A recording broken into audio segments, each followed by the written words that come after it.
नमस्कार, आमच्या न्यूज चॅनलमध्ये आपले स्वागत आहे।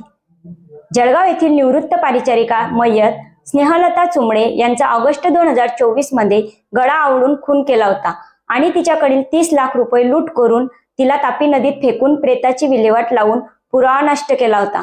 या गुन्ह्यात जिल्हा परिषदमध्ये कर्मचारी जिजाबराव पाटील आणि विजय निकम सहभागी होते।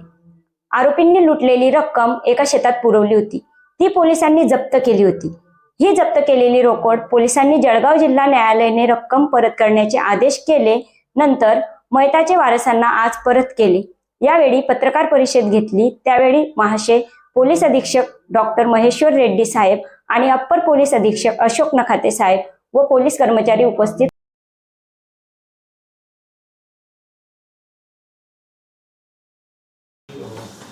फिर्यादीला 30 लाखाची जी अमाऊंट आहे ती आपण परत केलेली नेमकं काय करतो? मागच्या वर्षी सप्टेंबरमध्ये एक मर्डरचा गुन्हा दाखल केला होता जळगाव तालुका पोलीस स्टेशनमध्ये।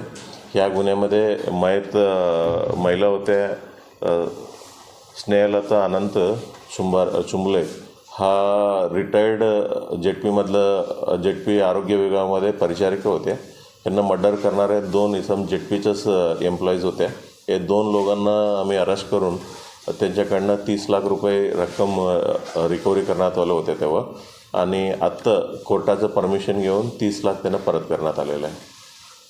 सर, संजय वराडेंनी आत्मदान केलं होतं तर त्यांनी पोलीस प्रशासनावर तेवढ्या शब्दात नाराजी व्यक्त केली। माडीची पोलीस स्टेशनचा कर्मचारी अतुल बंजारी याच्यावर पण गंभीर आक्षेप नंतर सांगतो, या प्रकरणात काय कारवाई केली सांगतो ना, नंतर सांगतो ना। हे 2 विषयावरच पत्रकार परिषद बोलवलं होतं।